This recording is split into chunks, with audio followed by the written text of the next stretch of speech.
for the United States, this tiny country is also a key that opens many doors. Let's say you wanted to wage war in the Middle East. You are within striking distance of Syria, Iraq, Iran, Afghanistan. From here, you could also coordinate a defense of Israel. There's also this, the Strait of Hormuz, the choke point for millions of barrels of oil per day, or somewhere around a fifth of the oil the world uses. And zoom right into the country's core, you'll find U.S. Central Command, their forward headquarters, among the most important of their military bases, not just in the Middle East, but in the entire world.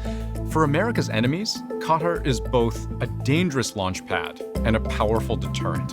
And the United States has just made a promise signed by Donald Trump that allows it to go to war if Qatar is ever attacked by anyone. Signing an executive order, Trump says any armed attack on Qatar will be considered a threat to the peace and security of the U.S. Let me explain why and what this new arrangement actually looks like.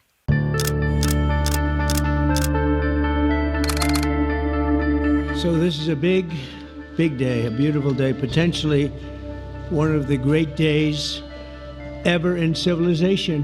When Donald Trump this week announced a framework for a peace deal with Israel that would force the surrender of Hamas in Gaza, what the world would only find out 2 days later was that the U.S. president was also signing another deal, binding U.S. security interests with another Middle Eastern country, assuring the security of the state of Qatar. It's an executive order, a commitment from the White House that promises to protect Qatar in roughly the same way that NATO countries vow to protect each other if any member is ever attacked. And I can show you, right down to the letter, what that looks like. In Trump's executive order, the United States shall regard any armed attack on Qatar as a threat to the peace and security of the United States. NATO language is quite similar. The parties agree that an armed attack against one or more of them in Europe or North America shall be considered an attack against them all. That's the famous "an attack on one is an attack on all" philosophy. Then, in Qatar's case, in the event of such an attack, the United States shall take all lawful and appropriate measures, including diplomatic, economic, and, if necessary, military actions. This again mirrors NATO language, where it's written, if such an armed attack occurs, then each member must take such action as it deems necessary, including the use of armed force. Now, a couple things to point out. First, that for the order to have any force, Qatar has to be physically attacked. That's the line that has to be crossed. But even if it is, the U.S. isn't forced to fight back. That qualifier of taking military measures, if necessary, is a crucial technicality here. That means there's broad discretion for the United States to decide whether or not there's a security threat that necessitates using military means. And there's another important limitation to this commitment Trump has made, and that's the fact of having done it by executive order, which is the legislative equivalent of making a pinky promise. Military treaties, like the U.S. being a part of NATO, for example, normally go through Congress. They require a vote in the U.S. Senate to become statutory law, i.e. something more durable and therefore more credible than what Trump has just declared, which any future president or even Trump himself could make disappear as easily as it appeared in the first place. It's entirely reversible. There's no treaty here. There's no Senate ratification here.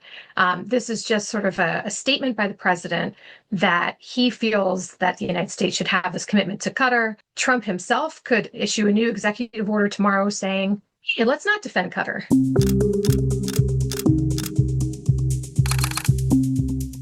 So take the new position of the Trump White House for what it is, but against which threat exactly? Well, you can see Qatar as being the hub of an entire nervous system of relationships in the Middle East, where historically it has avoided taking sides, which means sometimes finding itself the friend of the enemies of its friends. Qatar itself backs many of the different Islamist groups and opposition groups that were part of the Arab uprisings of 2011. It's had a very quiet behind-the-scenes relationship with Israel. What they would say is they're trying to operate somewhat like the Switzerland of the Middle East. They're trying to remain as neutral as possible, have as many relationships as possible with Israel, with Tehran. So how to answer the question of who would attack Qatar, except maybe by explaining who has attacked Qatar. This will also show you what a strange position they're in, because from the U.S. point of view, Qatar has been attacked by both a treasured ally and a sworn enemy. Israeli officials have confirmed that Iran fired 6 missiles on the U.S. base in Qatar. Iranian state media calling this operation, quote, blessings of victory. Iran and the U.S. are deeply adversarial. They have no formal diplomatic relations, and they actually just hate each other. They crossed a very big red line by attacking nuclear facilities. I don't know how much room is left for diplomacy. My position is very simple. The world's #1 sponsor of terror can never be allowed to possess the most dangerous weapon. They are frequently on opposite sides of conflict in the Middle East. Iran often acting through proxies like Hamas, Hezbollah, and the Houthis, and the U.S. not just fighting them back, but also striking at Iran itself. The U.S. military says it's bombed 3 of Iran's key nuclear sites, Fordo, Natanz, and Esfahan. And it is exactly in retaliation for that attack on Iran's nuclear program that Iran struck back at the U.S. through Qatar.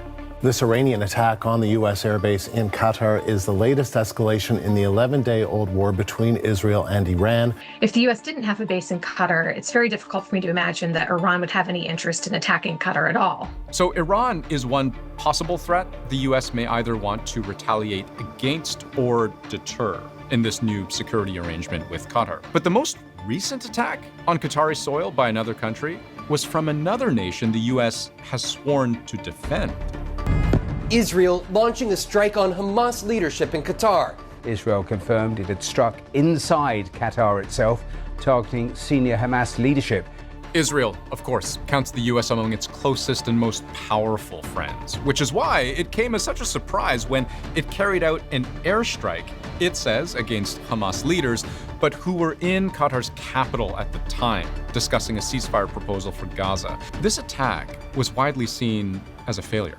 Tactically, Israel was trying to kill Hamas leaders in a targeted assassination attempt.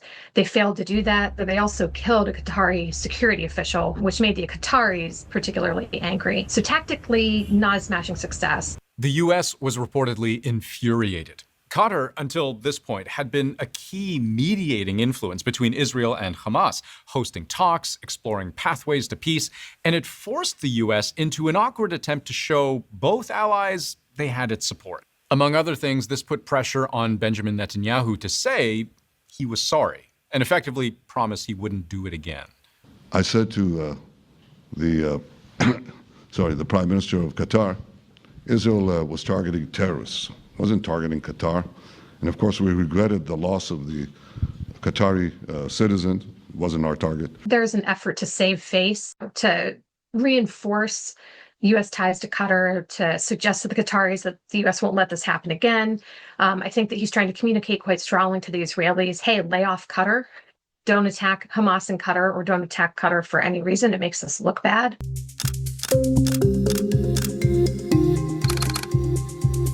Even Trump's own view of Qatar has changed dramatically over a relatively short period of time. During his first term, The nation of Qatar, unfortunately, has historically been a funder of terrorism at a very high level. that was at a time when several of Qatar's neighbors cut ties with it, accusing it of backing extremist groups, Hamas among them. But the U.S. has always had to walk a very fine line. I showed you Al Udeid Air Base at the start. There are some 10,000 U.S. soldiers there. It is essential for operations across the entire Middle East and in a region that Trump may see as requiring much more stability than there is now. What Trump is trying to do essentially is to rein a number of these different forces in, to keep them in America's orbit, to say that though the U.S. is America first and we're going to take care of our own considerations, we still are concerned with our relationships with you and your own security, and we're willing to help. And from nearly the very start of Trump's second term, he's made Qatar a priority. One of just a small handful of Arab countries he made a point of visiting earlier this year. I will never hesitate to wield American power if it's necessary to defend the United States of America or our partners. And this is one of our great partners right here. Also this year, the Trump Organization would also see an economic reason to invest in Qatar, announcing plans for a Trump-branded golf resort. Qatar would also give Trump a $400 million gift, a luxury jetliner that the Pentagon is refurbishing to be used as Trump's new and improved Air Force One. This raises serious ethical concerns about foreign influence. How can I count the many conflicts of interest and national security risks around this? I should say, as Trump's relationship with Qatar appeared to warm, Republicans were far from united on whether Qatar was a nation worth defending with American blood and steel. Qatar's not, in my opinion, a great ally. I mean, they support Hamas, and so what I'm worried about is the safety of the President of the United States. Everybody needs to know that Air Force One is not like every other Boeing, and it's going to have to be put through a lot of paces and probably every square inch analyzed before I think the President should consider it as primary means of transportation. And literally just days ago, Republican Senator Ted Cruz from Texas accused Qatar of supporting left-wing extremism in the U.S. Follow the money.